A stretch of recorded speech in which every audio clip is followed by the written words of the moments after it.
In part 4, we're going to look at what you should be doing in lectures and also the role that sleep plays in learning. You may have a preference for the form of instruction, being visual, written, or auditory, but you do not learn better when the instruction fits your preference. The best style sometimes depends on the material. If you think back to the Part 2 video where students had to identify the artist when looking at a painting, clearly the best way to learn to identify an artist's style is by looking at a painting and not listening or reading a description of the artist's style. It is known that the more senses you get involved in learning, the stronger you learn the material. At the beginning of a lecture, you're paying attention, so you tend to retain a lot of information that occurs in, say, the first 10 minutes. But sometime after 10 minutes, you start to lose attention, you start to daydream, so you don't retain nearly as much of the material that occurs during the middle part of the lecture. As the class is coming to an end, you sense that and your attention increases, and also your retention of the material at the end of the class improves. A good instructor will continuously cause the class's attention to reorient. So some instructors will be able to do this by occasionally saying something humorous. Others will do it by interjecting a demonstration or a video, or getting the class to do something active like work on a problem. Another thing that works well to get the class's attention is when a student asks a question. When there's a different voice, it gets everyone to reorient, and we evolved that way. If your ancestor didn't quickly reorient and pay attention to that rustling in a bush, they were lunch for a saber-toothed tiger. When you have a question during class, raise your hand and ask it. You will be doing the class a favor by reorienting their attention. And because most of the class's attention has drifted away, they will all need to know the answer to your question. Creating questions is an important step toward understanding. If you wait too long to develop a question, you get to the point you don't understand enough to actually ask a question. And by asking questions, you become an active rather than a passive listener. In class, you should take notes. Note-taking will keep you actively engaged, and the sense of touch will aid your learning. Let's look at an experiment performed at the University of Michigan. Each student had a monitor and keyboard. On the monitor, the students could view the PowerPoint slides. They could take notes, answer questions posed by the instructor, and indicate when they were confused. I would like to point out two things that correlate with exam performance.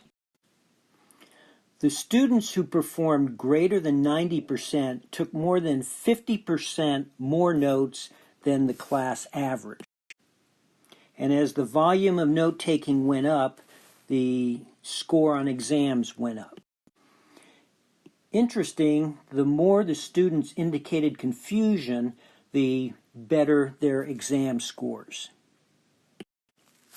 An increase in the volume of notes and an increase in number of times indicating confusion probably implies more active engagement in the lecture. Here's a look at student behavior and the GPA they had coming into this class. So if you look at volume of notes, notice that the students that came in with a GPA over 3.5 took 4 times the amount of notes as students coming into the class with a GPA below 3. And the students coming in with a GPA of greater than 3.5 indicated confusion 3 times more often than the students coming into the class with a GPA below 3. That study we just looked at the University of Michigan involves students taking notes using a keyboard. There have been studies that have shown that it's better to take notes with a pen and paper than using a keyboard. Hands evolved for learning. Hunter-gatherers would touch plants to gauge their edibility. We still do that when we go to the supermarket. They would touch objects to determine weapon suitability. Keyboards and smartphone screens are a sensory desert compared to holding a pencil and writing on paper. The more sensory input you have, the better the brain does at paying attention. Let's look at the role sleep plays in learning. First, there's the effect lack of sleep has on you when you are awake, and you're all probably very familiar with this. Lack of sleep increases the level of the stress hormone cortisol, and the result is that you have impaired cognition or thinking. You've all had that feeling where your brain seems foggy. It interferes with your memory retrieval. Emotional problems, you've probably experienced the crankiness of lack of sleep. And the scariest part, it actually shrinks the hippocampus. And remember, the hippocampus plays a role in taking short-term memories and creating long-term memories. What you're probably not familiar with is the role sleep plays in facilitating long-term memory storage and comprehension. While you are sleeping, your brain processes information you learned during the day. Long-term memory of items that are important are strengthened, while irrelevant items are removed. The diffuse thinking we talked about in part 2 of this series occurs while we are asleep to solve difficult problems. During sleep, we go through different stages which are identified by the brainwave patterns that occur. Early in sleep, we have stages of slow wave sleep, and late in sleep, we have stages of rapid eye movement sleep. During slow wave sleep, the hippocampus-dependent memorization of facts and information occurs. During the rapid eye movement sleep is when procedural or motor skill memory is reinforced. Let me describe an experiment that shows brain activity during sleep that reinforces something learned during the day. So electrodes were implanted in the brains of rats to monitor the activity. Then the rats were taught to run a maze. Now the researchers could watch the brain activity and tell where the rats were in the maze. At night, when the rats were sleeping, the same brain activity was observed that was observed during the day when the rats were running the maze. I'm now going to describe an experiment that illustrated the learning that occurs with sleeping. 102 undergraduates who had never taken an econ course were split into 2 groups. Group 1 watched a virtual lecture in the morning and 12 hours later took an exam. That's the wait group. Group 2 watched a virtual lecture in the evening and 12 hours later, after a night's sleep, took an exam. On problems similar to the material discussed in lecture, the sleep group did, it looks like, about 8 points better, and that's significant. That's probably greater than a half a letter grade. The real big difference were in problems that used the lecture material but were novel in nature. You can see the sleep group did more than twice as well as the wake group. Therefore, during sleep, there was a lot of processing of the material to result in the wake group being able to do so much better on novel problems. Here's another study that looked at the role of sleep on learning. Students were shown a series of eggs that had different patterning and different colorizations. Here we're looking at 4 of the eggs in a series, and the rules that are given are this patterned brown egg is greater than this blue egg, and this blue egg is greater than this patterned green egg. But a comparison between this patterned brownish egg and this greenish egg are not given, but can be inferred by the two rules shown above. The experiment consisted of two groups. One group studied the eggs in the morning, and the other group studied the eggs in the evening.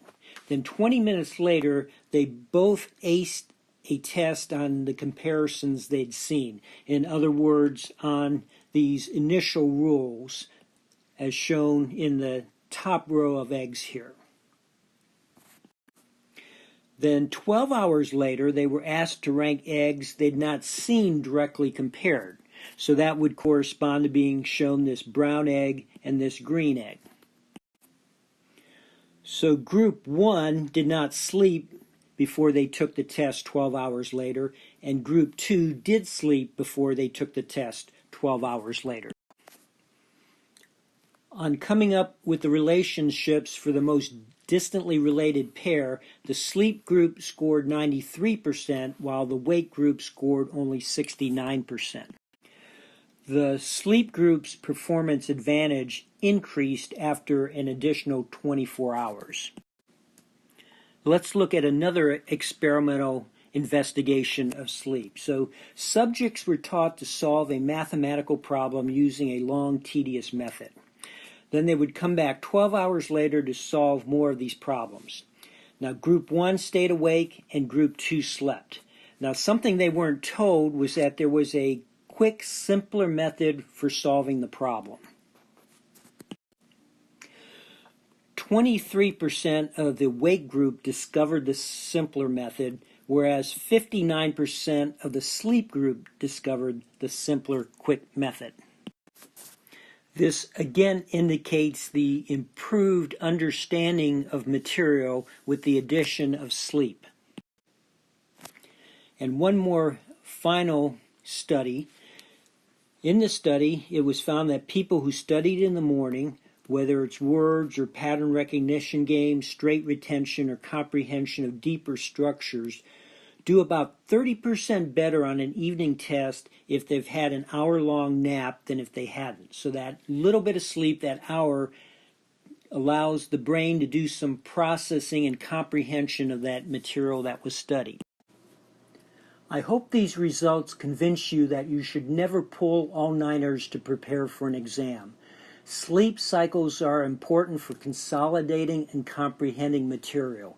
That is another advantage of spaced studying. Many more sleep cycles for consolidating and comprehending. In Part 5, I will discuss mindset and exercise.